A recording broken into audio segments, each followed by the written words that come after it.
and welcome to another Views from the Veranda. Well, I was trying to coax Michelle Green, my partner in our real estate business and in everything else, to join me on the veranda today, but I couldn't get her in front of the camera. So what I did do, I did have a chance to have a chat with her. Michelle heads up the property management side of our business. So what I'd like to do today is share with you her views on the rental market during the COVID lockdown period, and as we hopefully move out of it in terms of the restrictions and stressfulness that it does do. So as you would all be aware, back in February and March, the government stepped in very quickly to provide mandatory guidelines for tenancies. So in terms of providing rent relief for tenants and also not being able to evict them from properties. Obviously that had a massive impact on our landlords in terms of their rental income and being able to pay their mortgages. At the same time, the government brought in Job Seeker and JobKeeper, and obviously that was designed to support those people who had lost their jobs and also to enable business owners to keep staff on. At the same time, the bank stepped up in terms of providing mortgage relief for our landlords and for others who were suffering. So that also had a positive impact and was very helpful.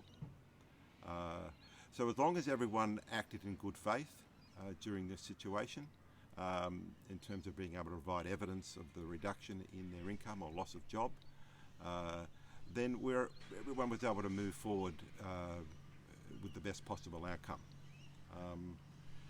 One of the things that Michelle wanted to make a special mention of is her property management team that worked tirelessly with our landlords and our tenants to ensure property security for all those involved. So, in fact, when we looked at the situation in regard to rent relief and how it would affect our own business and our own managements, we were a little bit surprised. It wasn't as high as what we thought. It ended up to be around about 5 to 10% of our managements that required some form of rent relief. And then what that has done is ensured as well, which is interesting, that we've been able to release properties as well relatively quickly with only minor rent reductions. And at the moment, the vacancy rate is sitting at around 1% in our own business. So if we look at the rental market moving forward, well, yes, we will be experiencing weaker conditions.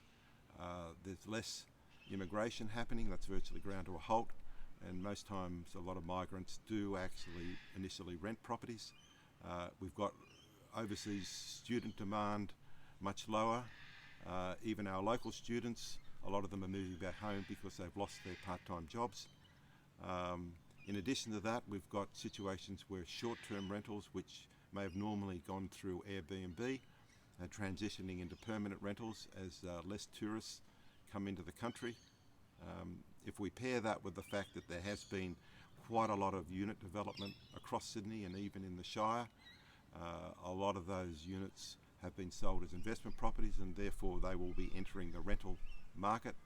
So we've got much higher supply with much lower demand, and that's a recipe for the fact that there will be pressure on rents to come down.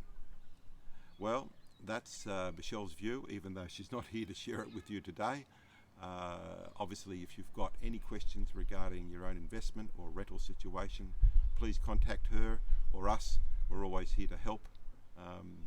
I can guarantee you next week there'll be someone new on the veranda to talk about property finance and how to get the most out of your home loan. But until then, take care and look after each other. Thanks.